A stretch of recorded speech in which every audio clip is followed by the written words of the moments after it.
Welcome back to the Money Bear podcast. I've got Janeil on today, and Janeil is actually somebody who I became friends with through my Finance Creator Mastermind. And Janeil is also an expert in credit scores and things along those lines. So I really wanted to get her on today to talk about credit scores. So, Janeil, welcome. Thanks for coming on. Hi, Chloe. Thanks for having me. It's such an honor to be here. I am stoked to talk about stuff, all things credit, and talk about your story. But first, before we dive in, tell the folks about yourself, where they can find you, and what you do on the internet, and what you do in real life as well. Okay, so my name is Janeil Pierre, aka the Financial Pilot, which is where you can find me all across social media as the Financial Pilot. And you can hear my accent. So obviously, I was raised in Trinidad, which is one of the tinier Caribbean islands. And I moved to the United States to be with my grandmother because she moved here when I was 10. So when I was 16, mom was like, "You're not going to meet mom until you graduate high school." So I couldn't wait to graduate high school. And I moved here to be with my grandmom because my grandmom was the love of my life. And so when I moved here, it was just all about going to school, spending time with grandmom, and everything else like that. And, life happened, and I ended up becoming an adult and having to figure stuff out on my own. And somewhere along the lines, I ended up at 27 struggling. Mhm. So here I am. I was actually started at 25 when I started really struggling financially. Didn't have any credit, was working a shit job. I hope I can say bad words because Oh, absolutely. If you've ever listened, we're dropping the F bombs. It's a free reign, okay. free reign. Well, I'm coming to that part. But once I started struggling really badly at 25, I started like feeling this crunch and like I need to do something with my life. There's so much I can do. I'm so intelligent. And here I am sitting at a dead end shit job, Mhm. working for $10 an hour, paying half of that in rent, don't have anything, sleeping on the floor, on an air mattress. And it was just too much at the time. And this was right after September 11th that happened. So things Mm. went from bad to worse. And I was in New York. So jobs were limited.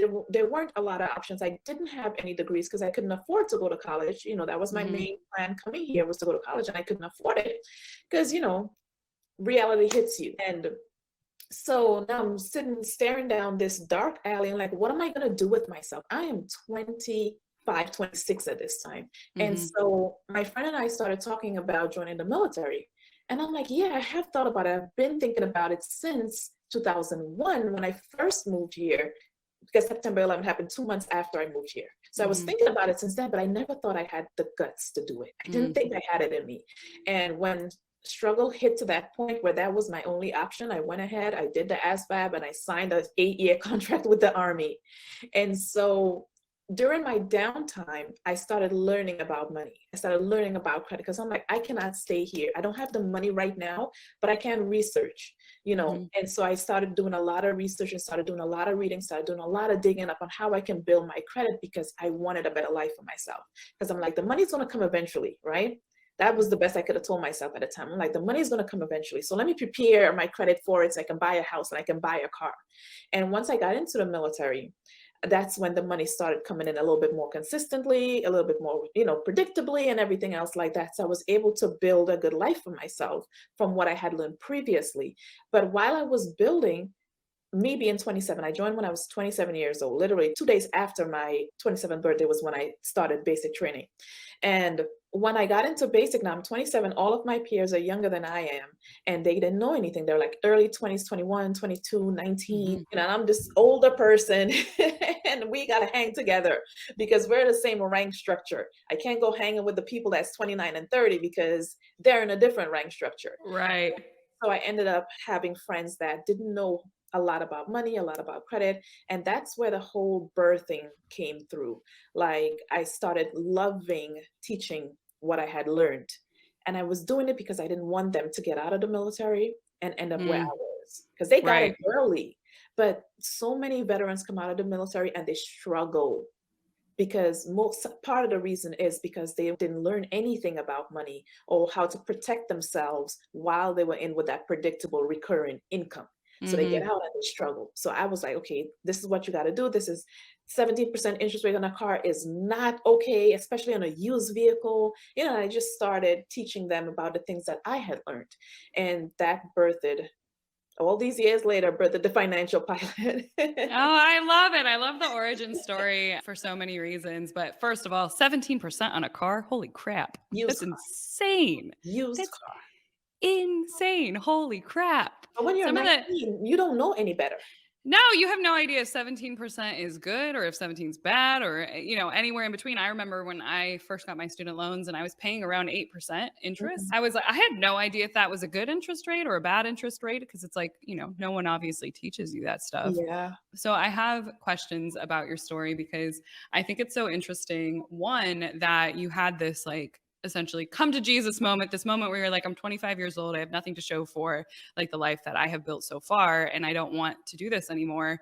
Like, what inspired you once you got into the military to specifically focus on your money? Because, like, when I was 25, I don't think I was focusing on my money. I was focusing on, like, how do I build a career for myself or how do I do these, which is obviously like money adjacent. But I Mhm. never thought that the solution lied within my own personal finances. So I'm curious how that evolution happened or how you concluded that money was really going to be the thing that would help elevate your life in every aspect. I love that question. And the reason why I started focusing on money is because I had so little of it. I had so little. Like when I was working for that subcontracted company that I was working for at the time I signed my contract with the military back in 2011, I had so little of it. Mhm. There were times I went to bed hungry. There were days I couldn't eat. I couldn't afford food.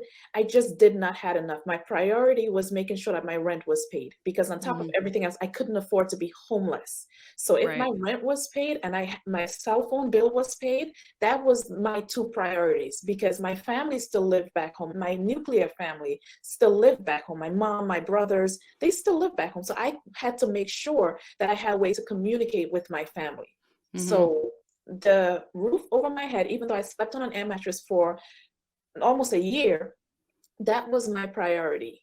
Like just keeping the roof over my head, not letting that room. And I was renting a room from another family at the time because there was no way I could afford an apartment on my own. Right. So priority was make sure that rent was paid, make sure that phone bill was paid, and then whatever is left over, I'll buy whatever food that I can live off for the rest of the week until I get paid again, right? Which really consisted of ramen noodles and peanut butter and jelly sandwiches. That was my diet at 25, 26. That was what I ate, right?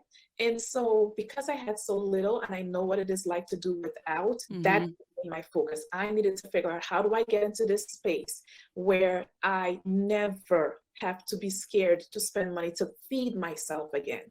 Mhm. Just had to be in increasing my income in every possible way and holding on to that income to make sure that this is a place I will never revisit. Right. No, that's amazing.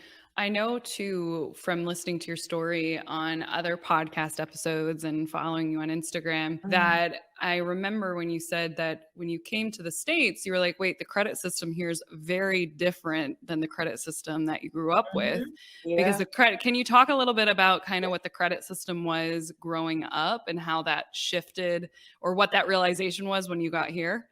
Yes. So back home in Trinidad, we don't have a credit system per se, right? We'll pretty much go off of how much you're earning, where do you work, what is your history. So there is kind of a system, but not a system as calculated as the American credit system. So if my mom wanted a loan from the bank, she had to show pay stubs and she had to have a certain amount of money in a checking or savings account in the bank before they would give her a loan. So Mm, that was the extent of the credit system back home. If you had a good job and you had a certain amount of money in the bank, you wanted to borrow more, you just had to show that you can repay it. That's it. mhm. There was no system to pull, there's no social security numbers. There is nothing like that, right? Yeah. So, And it's so interesting to hear how like other countries do quote unquote credit because it's yeah. so different. Like even my friends who live in Germany, there's no real credit system and Yeah. there's really no real credit cards from what they've told me. It's like Mhm. you can get a credit card, but the credit card is based off of however much money you have. It's like a secured credit card almost, where it's Right. like however much money you have in the bank is Mhm. how much credit you have, but even so, it's Mhm. more like a debit card because the money just like gets pulled out of your Pulled out account from the as you mhm. go. So it's so interesting to hear how different countries have done it and like what a complex system we have here Yeah. that really Unfortunately, it is almost a necessary evil, but I don't think it's a necessary evil. It's a necessary evil for us. Like Yeah, we have to deal with it. yeah. But do I think it's a good system? Not really. So, what do you think in coming here and learning about the credit system and educating yourself on it? What do you think out there, both in your experience in working with veterans and your experience in teaching one on one clients now? What do you think are some of the biggest misconceptions about your credit score here in the US? So one of the biggest misconception is that your credit score is everything. Like that's the only thing lenders look at, and that's not true. You can have a high credit score and still get denied. Mm. A lot of people, like from my experience, they fuss over their credit. Oh my gosh, my credit score dropped 2 points. I did nothing. My credit score dropped 5 points, and they're literally panicking and checking their credit scores every day. That your credit score is only one part of the puzzle. You still have Mhm. to meet income requirements. You still have to meet all different types of requirements before a lender qualifies you for something. That's why you fill out an application, but we don't put those two things together at all. We just focus on the credit score. The credit score is only one piece of the pie.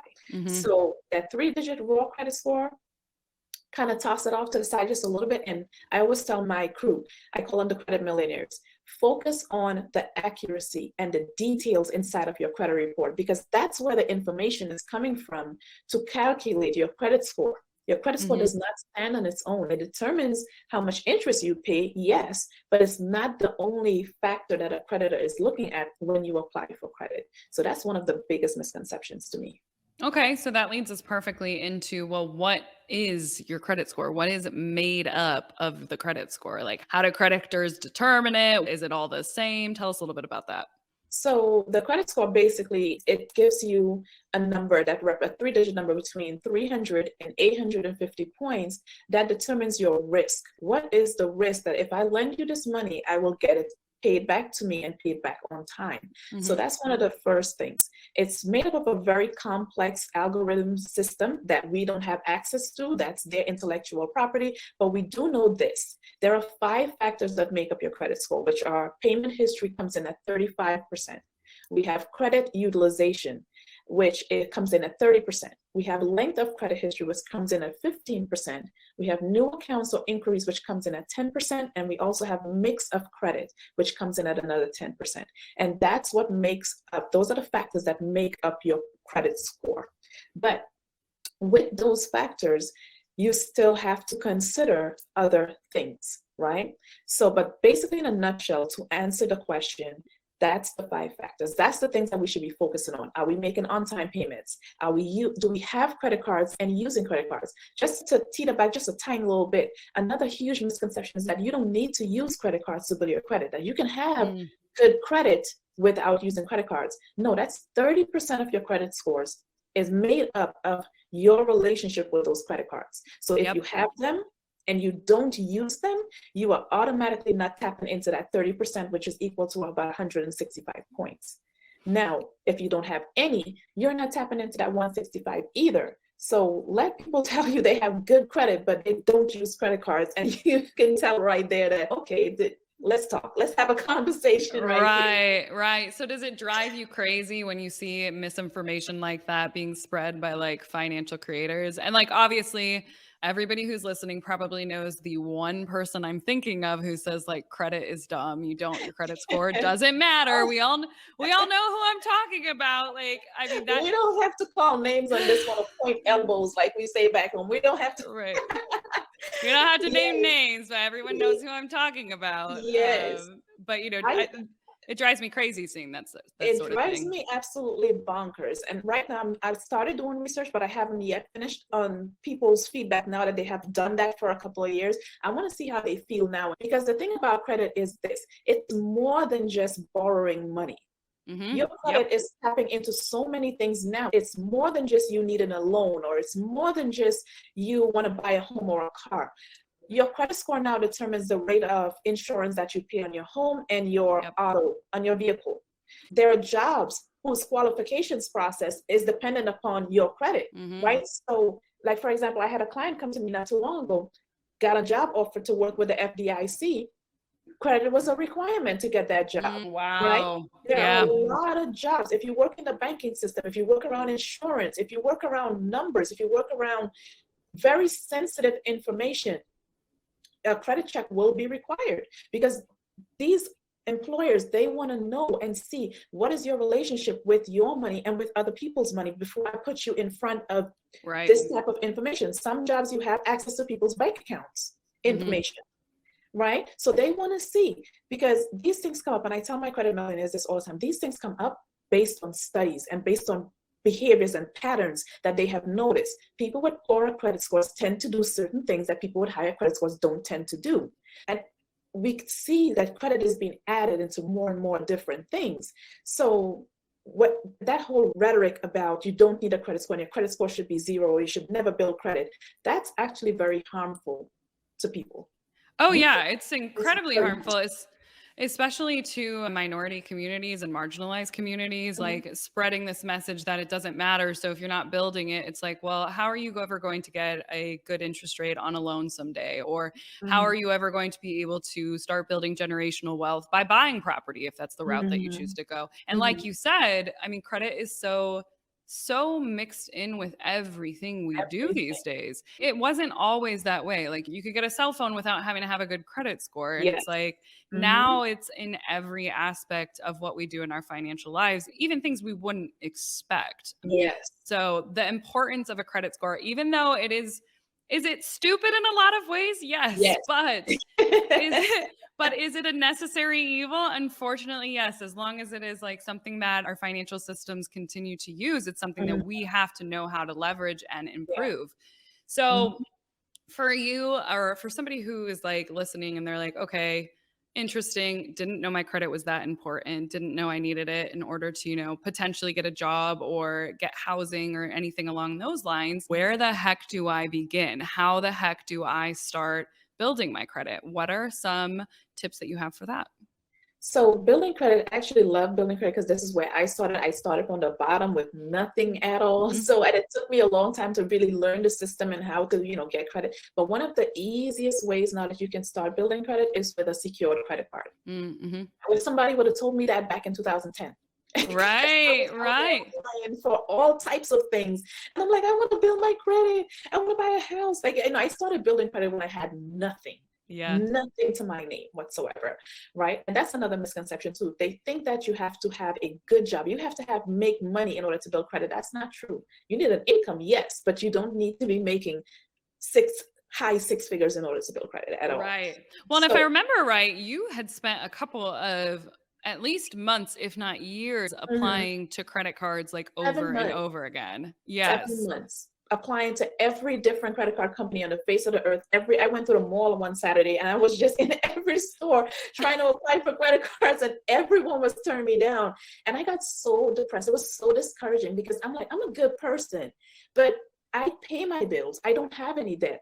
I will use this credit card responsibly, but I took it personally. I'm like, how would they know that they can trust me if nobody wants to trust me? And Right. so it was a very difficult thing for me to endure because I didn't know about secured credit cards back then, Hmm. right?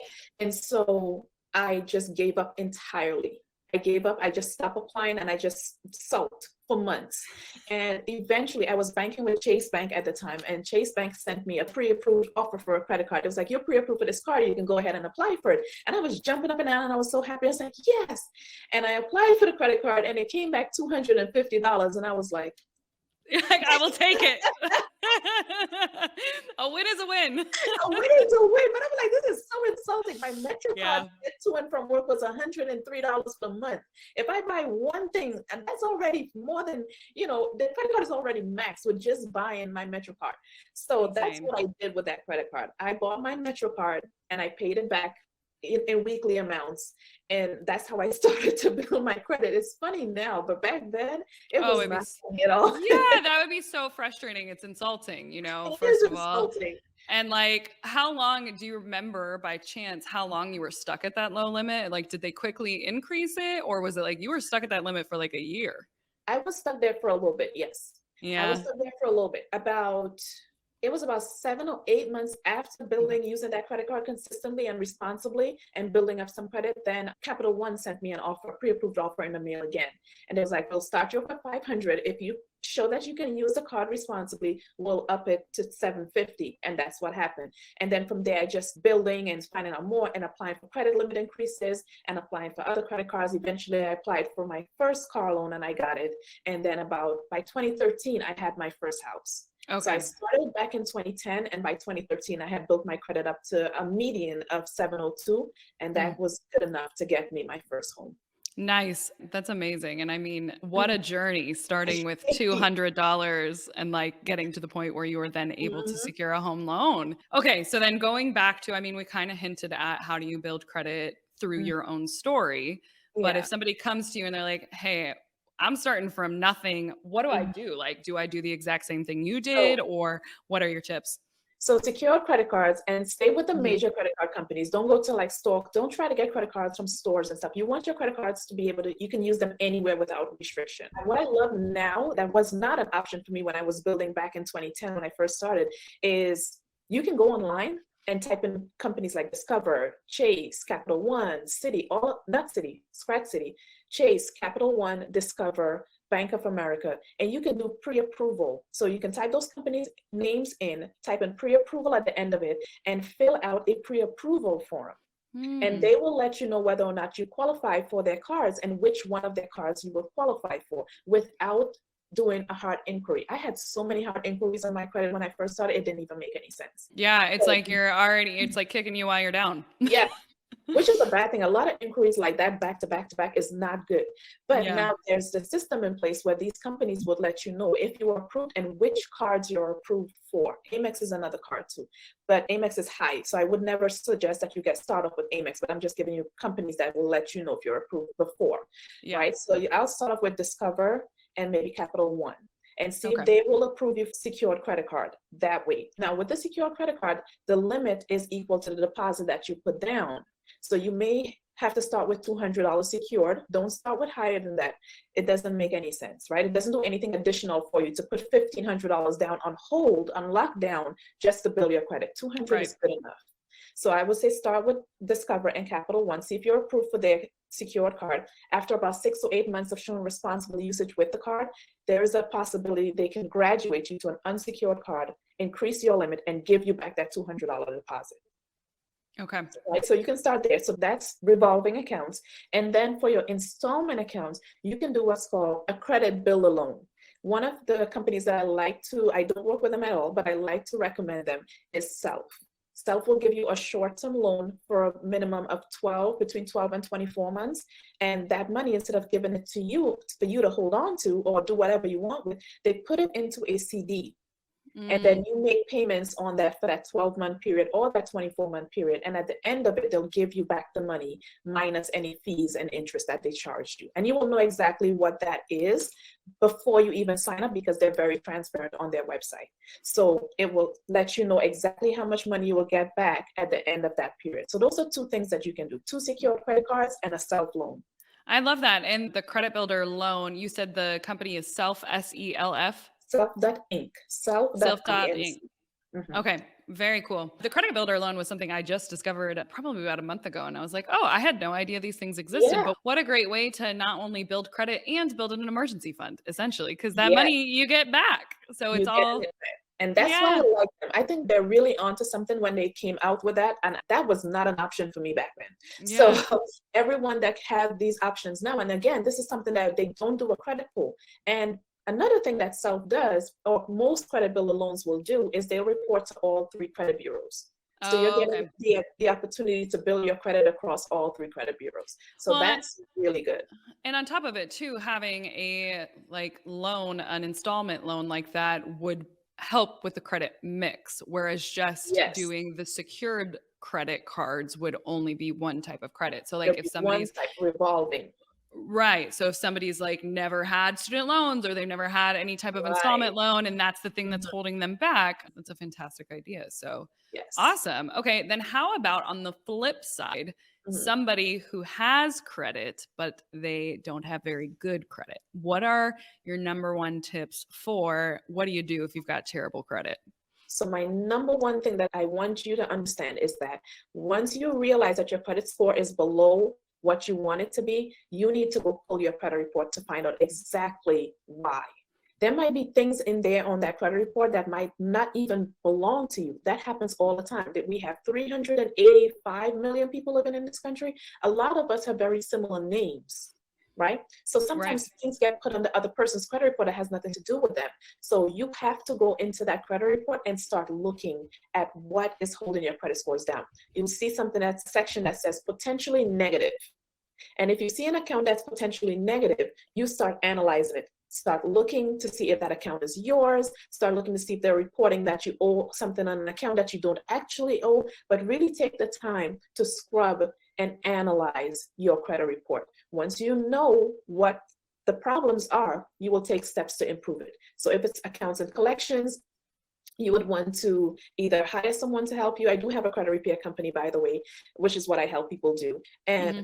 you do it yourself, or you can hire some help to do it. But any type of negative account or derogatory account, as far as late payments, collections, charge off, bankruptcies, anything that is negative will need to be taken care of. And the disputing process can be lengthy in the fact that it can take about 6 months sometimes, depending on how many rounds you have to go back and forth with the credit bureau. Okay. And so for somebody who is pulling a credit report, is that the credit report that you can find on like your credit card, or is it some other place? Like, isn't there a website where you can get like a Yes. free credit report every year? Yes. So yes, you're entitled to a free credit report, right? For a lot of different reasons. But if you want to see all of the details, the only credit report that's federally backed, the federal government recognizes, is the credit reports that come straight from the big three, which is Experian, Equifax, and TransUnion.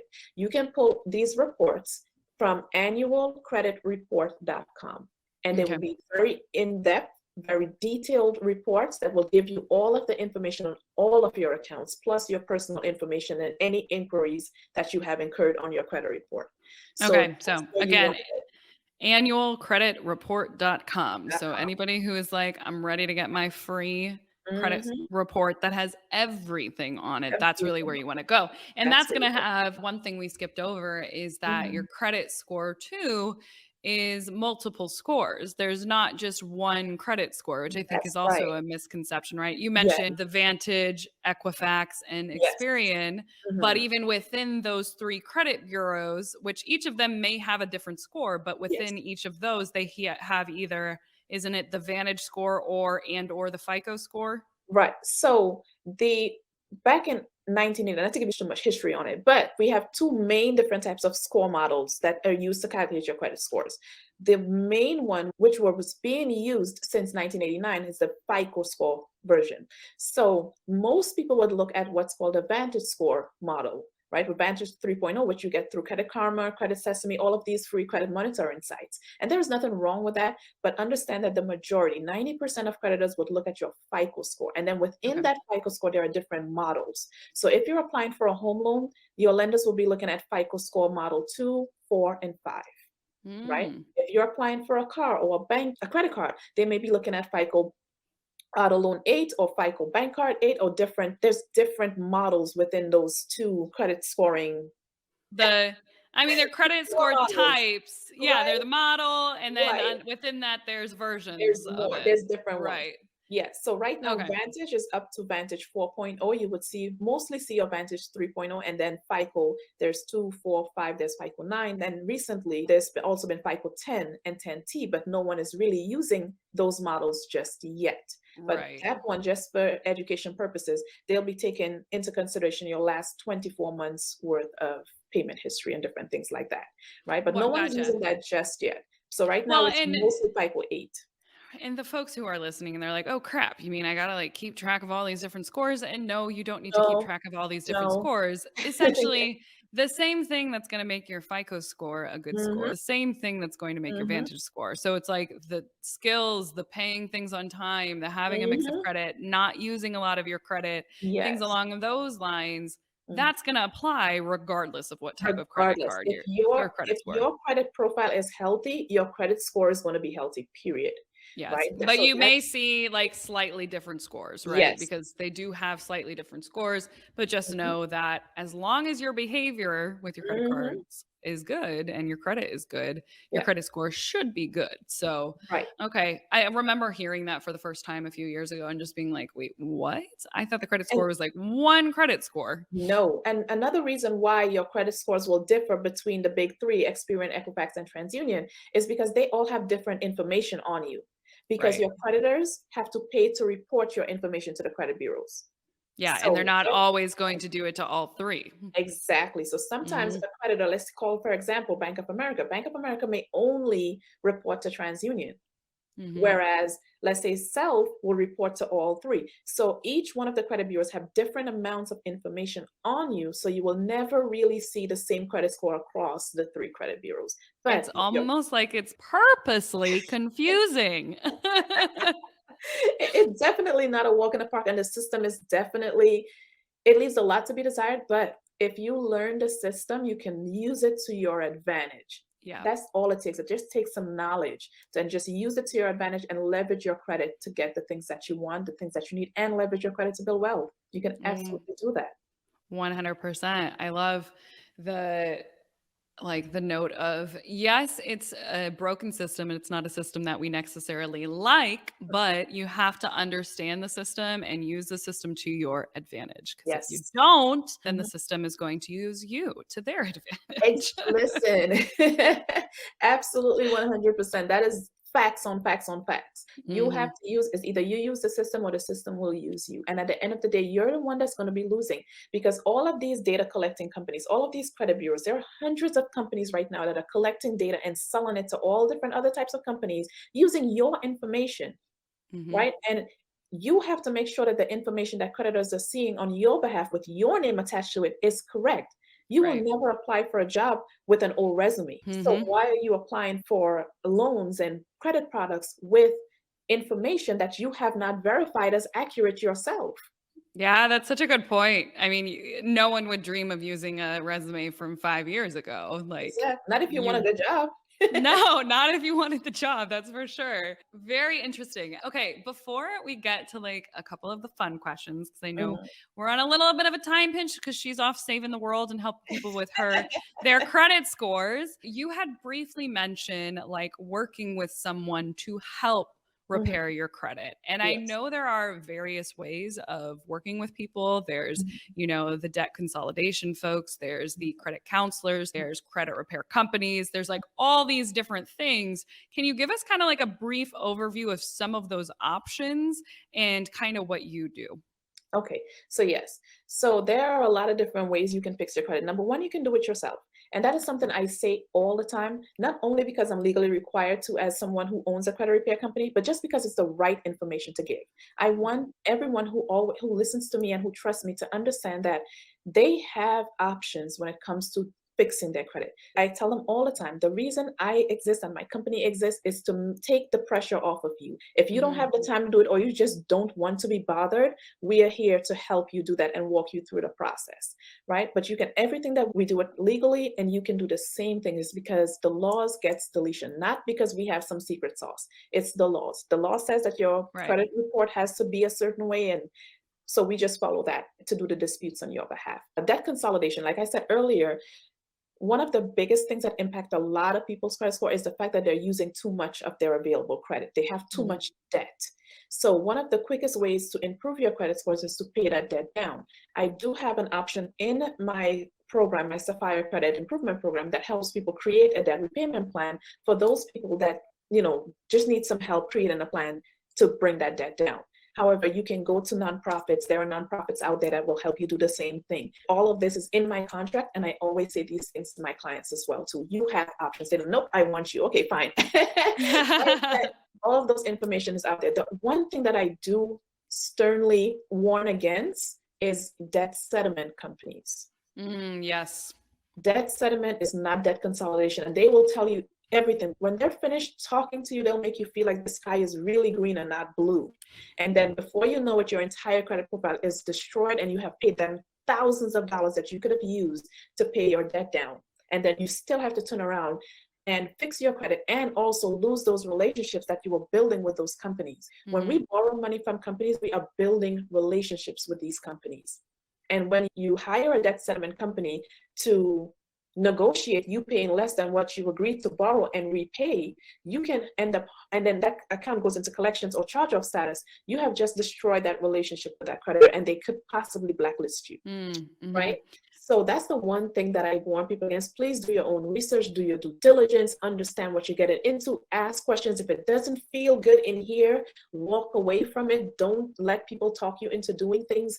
And everything is available. We have the internet at our fingertips. We still have the old system of the libraries where we can go and ask questions, but we can go on the different websites, the CFPBs, the FTCs. We have so much information at our fingertips. We should not blindly be signing any piece of paper that would put us in financial jeopardy. Yes. And to clarify for folks who are listening and they hear the word settlement versus consolidation. So debts consolidation is taking a bunch of your different debts, combining them into one debt, essentially, with one interest rate. The goal is that interest rate is lower than the interest rate than what you're paying on your all of your monthly other payment debts. too. For it to be a really good deal, your monthly payment and your interest rate should be lower when you consolidate. All you're doing is taking out one loan and paying back multiple loans with that one loan. Yep, exactly. Settlement is not that. That's consolidation.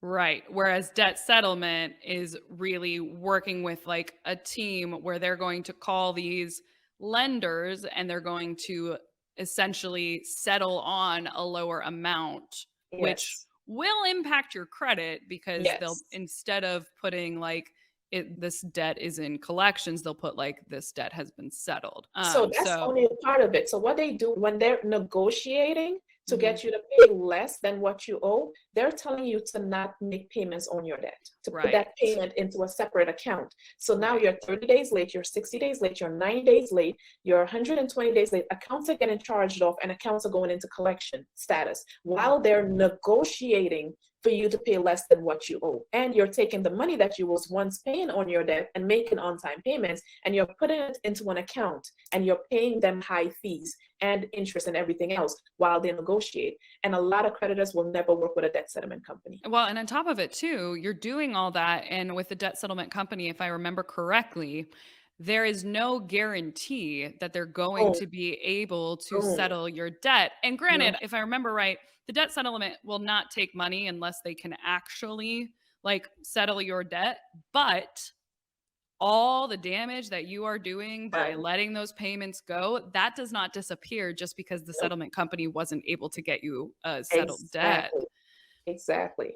I have seen people with all of their accounts on their credit profile in either collection status or charged off from working with debt settlement companies. And also last option is bankruptcy. Sometimes we don't have a choice. Sometimes things just get out of hand. Life happens. It might be a medical emergency. It can be a natural disaster type emergency. Sometimes things happen. And one of the things that I always stress on is that if your option is to file bankruptcy, do it. Just understand that you're going to have to rebuild, and it may take time to rebuild. But if that's a last option for a lot of people, and you should never feel bad about taking that option, but also with that, I've seen a bankruptcy lawyer destroy someone's credit as well too. And the bankruptcy was never even discharged. The accounts weren't even discharged. The person still owes on the account.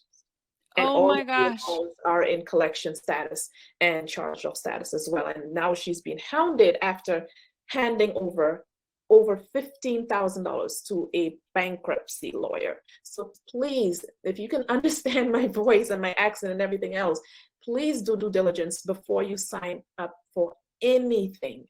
Do your research, ask questions. I go live every single morning on TikTok at 6:45 Central Time, and I answer everyone's question to the best of my ability, whatever I feel knowledgeable on. If it's something that's above my pay grade, I will tell them that's above my pay grade. I can't speak on it. I don't know enough to speak on it. But ask questions, ask for recommendations from people, look up reviews, type in that person's name, see what other customers or clients, past clients have to say about this person. Don't just sign on the dotted line and start handing people over your money, because at the end of the day, credit is not that difficult to understand. Right. Wow. Well, I feel like I could talk to you about this for a while. So I'm so excited that I was able to get you on today. Yes. It's, I don't know about you, but like when we talk about like the stuff in terms of like debt settlement and debt companies and like it feels so dark. It feels like Yeah, this it like was dirty. it's like this dark, heavy place, and like the fact that somebody could even get screwed over by a lawyer Mm, is terrifying and awful. yeah. And it's people who are already struggling, people who are Yes. already down. It's not like the wealthiest people are going through Yeah, this. It's people who are exactly. truly struggling and may Mhm. not even have the resources to hire lawyers. So Yep. it's good to know and spread the information on like there are free resources out there, there are Yeah. nonprofits out there who are willing to help you. So, Mhm. sometimes it makes sense to go to those first to Mm. help guide you on Yes. any other decisions that you make moving forward. Yes. So, Mhm. well, thank you for doing this kind of work. I think this kind of work is incredibly important. Mhm. So, we're going to end on a lighter note, but Yes. before we ask the fun questions, tell folks again where can they find you? Shout yourself out. So, like I said, my internet name is The Financial Pilot. And a little backstory on that, real quick. That name came about because I love finance. I love talking to people about money. And more than that, I love getting you results. Like me Mm, just giving you information. There's been so many people that have already raised their credit scores almost 200 points just by attending my lives. They did amazing. the work themselves. Like I tell them what to do, they go do it. And it's like, I raised my credit score 150, 200, whatever the case might be. And someone has even bought a home. She raised her credit score and bought a home. And she's moving in on next month. She's moving in next month into her new home just by That's attending my life. amazing. So that's what I love. This is what's lights me up on the inside.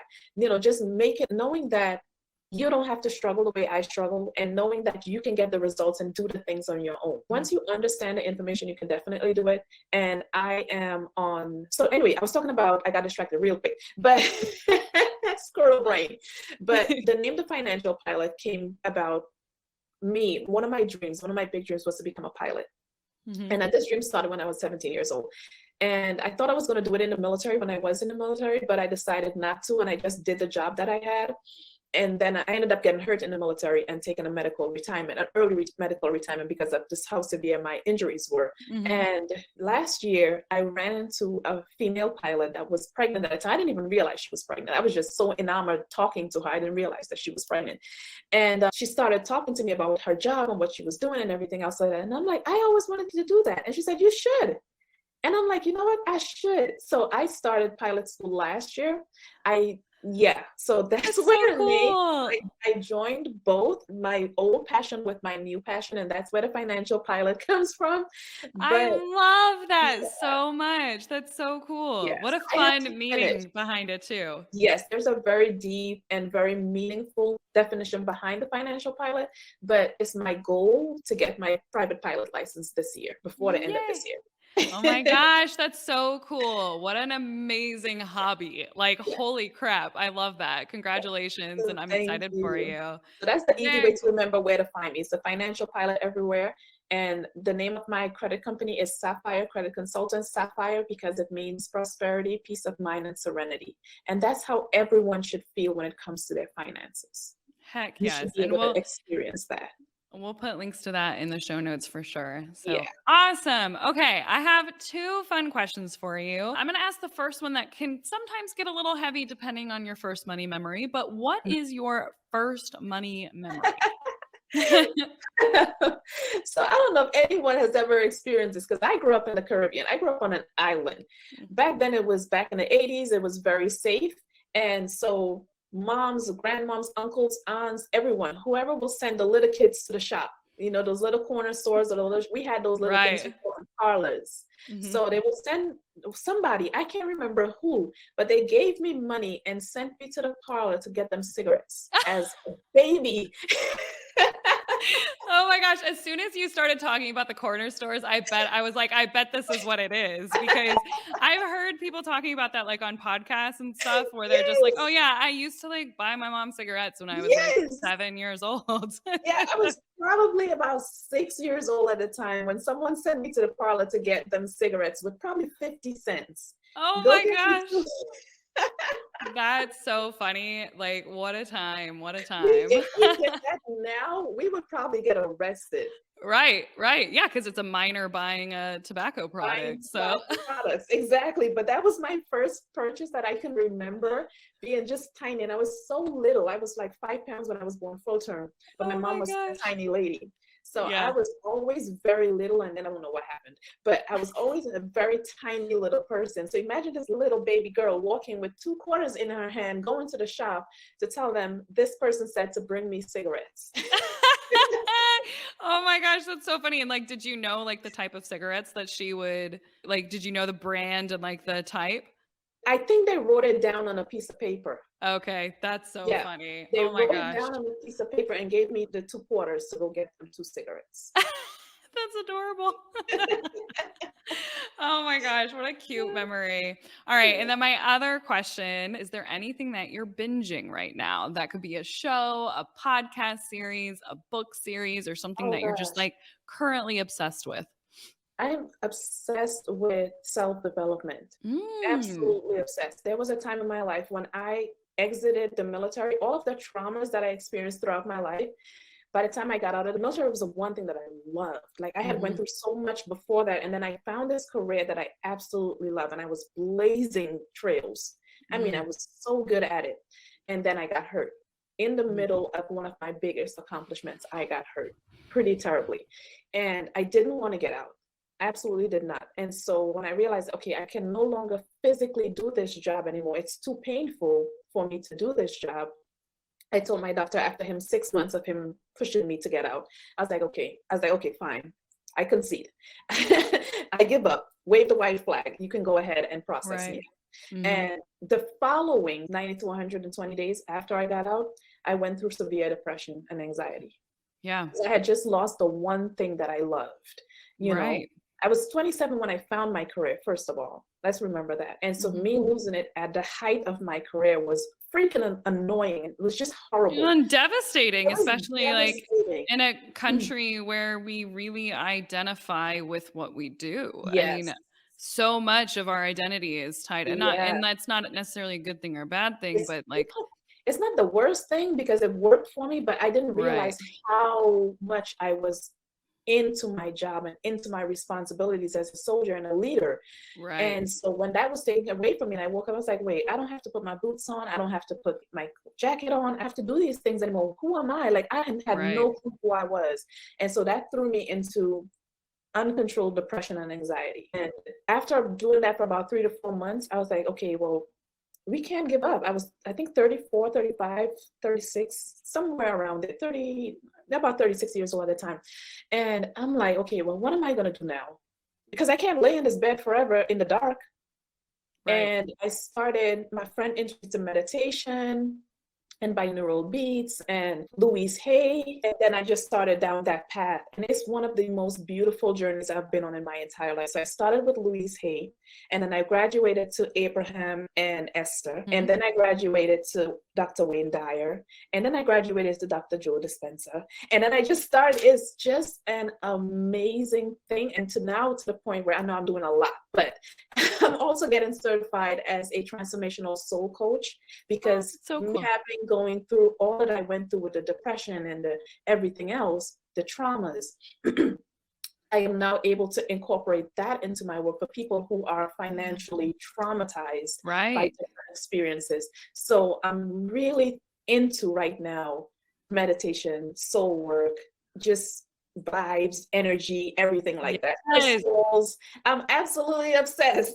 I love that. That is so cool. We will have to have you on again just to talk about your work in that space because Yeah. we could certainly talk about that for a while. So, Yeah. very cool. I love that. I always think about like when I first started with personal finance, I didn't know anything and everything was so Mhm. overwhelming. But it's Yeah. like you just have to learn it one One time. And time. then that knowledge stacks on. And it's not Mhm. like you just have to start over all of the time. So I can only Yeah. imagine the beauty of doing Yeah. that through self-development and through, Yeah. I'm that obsessed with spirituality, self-development. It's such a huge part of who I am now. Mhm. And all of the ugly things that led to this point don't look so ugly anymore. Yeah. Because now Yeah. I can see why. And people always say it's not happening to you, it's happening for you. And I'm like, bullshit. Like, don't tell me that, you know? But now I'm Right. seeing that it did not happen to me, it's happening for me because now I can tell when someone's hurting. Now I know Yeah. what to say because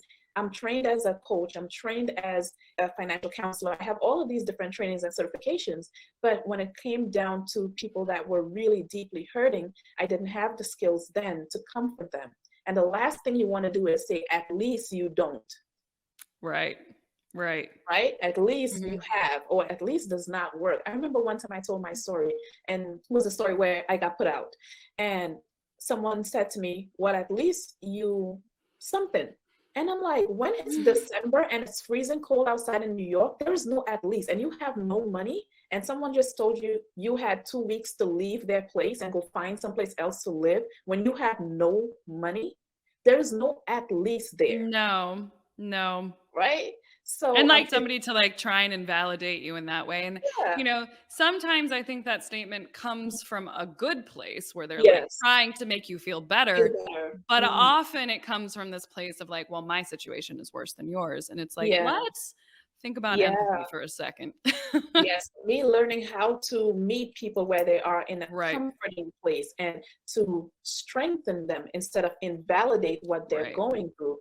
This and that goes together so beautifully. So I'm so excited. I'm only 5 weeks into my 26 weeks right now of getting that certification, but I cannot wait because I want to share that part with a lot of people. And That is that's really so good. cool. Yeah. Yes, I love that. Well, let me know when you finish it, and we'll have you back on to talk Yes. about your training and what you learned and Yes. some of the things that you're implementing. So, thank you so much for Thank coming on you. today. It was a joy talking to you, and I can't wait to talk to you again someday. Same. Thank you so much for the opportunity. Yes, absolutely. All right. Thank you so much for listening to the Money Bear podcast. If you've made it this far, do us a favor, take 2 seconds, rate, review, and subscribe. It seriously means the world to me. And if you just take a second to do that, I will appreciate you endlessly. And if you do, let me know on Instagram and I'll thank you personally. So, got that. And of course, since we were talking about anything financial on this show, please note that nothing on this show is intended as financial advice. I don't know you, unfortunately. And because of that, I cannot tell you what to do with your money. You got to work with a financial professional who knows your situation, who is preferably a fiduciary. And keep in mind that everything that we talk about on this podcast is for education and entertainment purposes only. It's all my opinion. So, there's that. If you want to see our full terms and conditions, head on over to the show notes. And while you're there, we've got free resources for you to get started on your money journey down in the show notes as well, including a free guide to help you with your budgeting templates and budgeting tutorials and investing 101, understanding the different accounts that are out there. All that good stuff is inside of my free guide, which is also available at thelazyinvestorscourse.com/guide. And if you're ready to take our relationship to the next level, also, I've got a free investing class that is available at thelazyinvestorscourse.com/webinar. We host it once a month. If you're ready to take our relationship to the next level, I am also hosting a monthly investing class. And that investing class, you can find the times we're offering it this month at thelazyinvestorscourse.com/webinar. That link is in the show notes as well. And that's where you have the chance to meet me live and ask those money questions live. It's a good time. We've had over 20,000 people as of recording this join or register. And yeah, it's always nice to meet you guys. So I hope to see you there. Again, all that is available down in the show notes. So thank you again for coming and listening. I appreciate you, and I'll see you next week.